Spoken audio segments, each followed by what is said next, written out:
আমরা এমন একটা যুগে বাস করি যেখানে আমরা যখন সোশ্যাল মিডিয়া নিউজ ফিডে যাই তখন আমরা দেখি আবরারের মায়ের কান্না দেখতে ক্লিক করুন। এটা খুবই দুঃখজনক।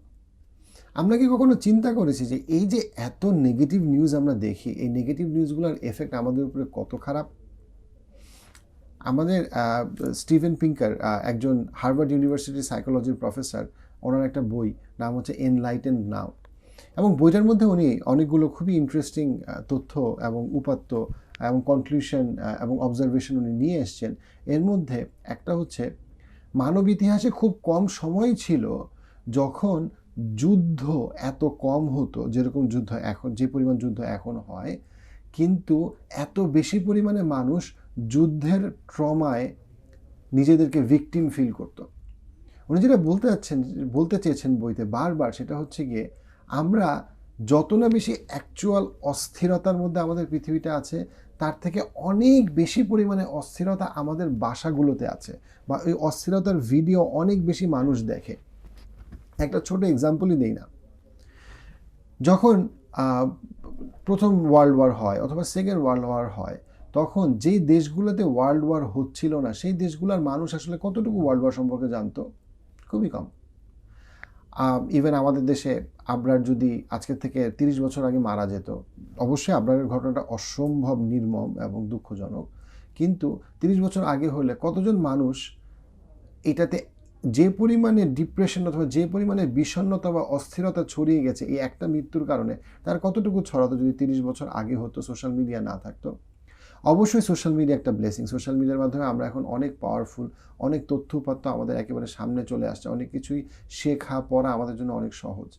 But at the same time যে পরিমাণ নেগেটিভিটি আমরা স্প্রেড করি এবং আমরা সর্ট অফ নেগেটিভিটির মধ্যে ডুয়েল করি, এটা যে আমাদের জন্য কী পরিমাণে ক্ষতিকর এটা আমরা খুবই কম চিন্তা করি। কেন? কারণ এটা সমাজে আমাদের মধ্যে বিষণ্ণতা সৃষ্টি করছে, এটা আমাদের মধ্যে অস্থিরতা সৃষ্টি করছে, এবং আমরা কেউই কাউকে বিশ্বাস করতে পারি না, এবং আমরা বুঝতেও চাই না যে এই যে আমি বিশ্বাস করছি না, এটা আমার নিজের জন্যই কত ক্ষতিকর বা আমার সমাজের জন্য কিছু কতটা ক্ষতিকর। একটা উদাহরণ দিই, নিউজিল্যান্ডের ক্রাইস্টচার্চে যে 50-এর উপরে মানুষ মারা গেল, আমরা এই বর্তমান সময় আমরা এন্টায়ার ভিডিওটা দেখেছি, যেখানে একজন মানুষ বন্দুকে গুলি নিল, তারপরে সে গেল, তারপরে সে একটা একটা করে মানুষকে সে মারলো। এই যে এন্টায়ার ভিডিওটা আপনি দেখলেন, এই দেখার মাধ্যমে আপনার জীবনের কি উন্নতিটা হইল? আমরা বেশিরভাগ মানুষ হয়তো কোনোদিন নিউজিল্যান্ডে যাবও না, এবং এটার মাধ্যমে শুধুমাত্র ট্রমা ছড়ালো। আমি আজকে দেখলাম সিরিয়াতে অনেকগুলা বাচ্চা মারা যাচ্ছে, হাসপাতালে কাঁদছে। সেটা দেখে আমার জীবনের কি উন্নতি হলো? কোনো উন্নতি হলো না। একদিকে যেমন এটা সত্যি যে আমাদের সচেতন নাগরিক হিসেবে আমাদের অবশ্যই জানতে হবে যে আমাদের আশেপাশে কি হচ্ছে, আমাদের জানা উচিত যে পৃথিবীতে কি কি ধরনের ভালো নিউজ বা খারাপ নিউজগুলো আছে। But at the same time এইটা জানার কখনো পারপাস এটা হওয়া উচিত না যে আমরা আসলে ট্রমা শেয়ার করে বেড়াবো, লাইক আবরারের মায়ের কান্না দেখতে ক্লিক করুন, অথবা একটা সর্ট অফ যে কোনো একটা যুদ্ধের একেবারে মর্মান্তিক জিনিসগুলো আমরা শেয়ার করতে থাকবো, আমরা এনজয় করতে থাকবো, অ্যাজ ইফ এটা একটা এনজয় করার ব্যাপার।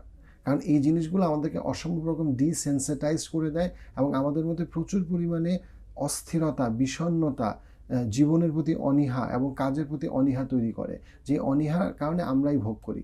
ধরেন ইয়েমেনের যুদ্ধ হচ্ছে, ইয়েমেনের যুদ্ধের কারণে তো আমার অফিসের পারফরমেন্স ক্ষতি হওয়ার কথা না, কিন্তু ক্ষতি হচ্ছে কেন? কারণ আমি বারবার সেই ভিডিওটা দেখতেছি। পৃথিবীতে বা মানব ইতিহাসে সবসময় কোথাও না কোথাও যুদ্ধ হচ্ছিল, বাট পৃথিবীর অন্য প্রান্তের মানুষগুলো সুখেই ঘুমাতো।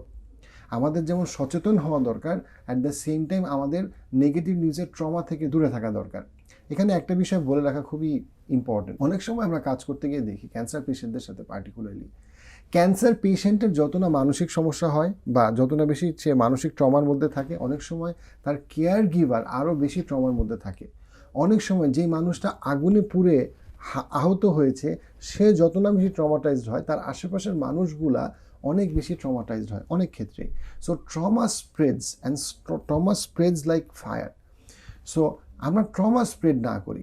এইখানে হয়ে গেছে আরেকটা বিপদ, সেটা হচ্ছে গিয়ে নিউজ এজেন্সিগুলা, অনলাইন হোক অফলাইন হোক, তারা সবসময় নেগেটিভ নিউজ আমাদেরকে বেশি আমাদের সামনে নিয়ে আসে। কেন?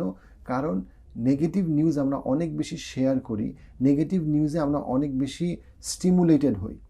So let's say for example 50টা বাচ্চা হ্যাপিলি স্কুল বাসে করে স্কুলে যাচ্ছে, এই নিউজ কোনোদিন আপনি শুনবেন না। কিন্তু কোনো একটা স্কুলে কোনো একটা খারাপ কোনো কিছু হলো, সবাই সেটা জানে। গত বছর আনফর্চুনেট একটা খুবই দুঃখজনক ঘটনা ঘটে, যেখানে একজন ভদ্রমহিলা তার মানে একটা স্কুলের সামনে পদদলিত হয়ে মারা যায়, যেটা খুবই দুঃখজনক। But at the same time এই ঘটনার পরে আমার কাছে 3জন ভদ্রমহিলা আসে, যে মনে করে যে আমি এখন বাচ্চাকে স্কুলে আনতে গেলে আমি হয়তো পদদলিত হয়ে যাব। এই যে ট্রমাটা, এই ট্রমাটা কিন্তু আমরা চাই না। একটা দুঃখজনক ঘটনার কারণে যদি বাংলাদেশের সবগুলা মানুষ মনে করে পুরা বাংলাদেশের 18 কোটি মানুষ খারাপ হয়ে গেছে, প্রত্যেকটা মানুষ খারাপ, আমি এখন বাচ্চাকে স্কুলে আনতে গেলেই আমাকে কেউ মেরে ফেলতে চাবে, অথবা আমি কোনো একটা দোকানে গেলেই ওই দোকানদার আমাকে রেপ করতে চাবে বা আমার মেয়েকে রেপ করতে চাবে, এই নেগেটিভ নিউজের এই যে এফেক্টগুলো, এটা আমার ব্যক্তির উপরে, পরিবারের উপরে এবং সমাজের উপরে খুবই খুবই ক্ষতিকর। তো আমরা নিজেরা ট্রমাটাইজ না হই এবং ট্রমা শেয়ার না করি। অবশ্যই আমাদের সময়, আমাদের দেশে এবং পৃথিবীতে অনেক কিছুই হচ্ছে যেটা অনাকাঙ্ক্ষিত, কিন্তু ট্রমা শেয়ার করার মাধ্যমে অথবা ট্রমা স্প্রেড করার মাধ্যমে এই অনাকাঙ্ক্ষিত অবস্থার কোনো উন্নতি হবে না। আমাদের সচেতন হওয়া উচিত, ট্রমাটাইজ হওয়া উচিত না।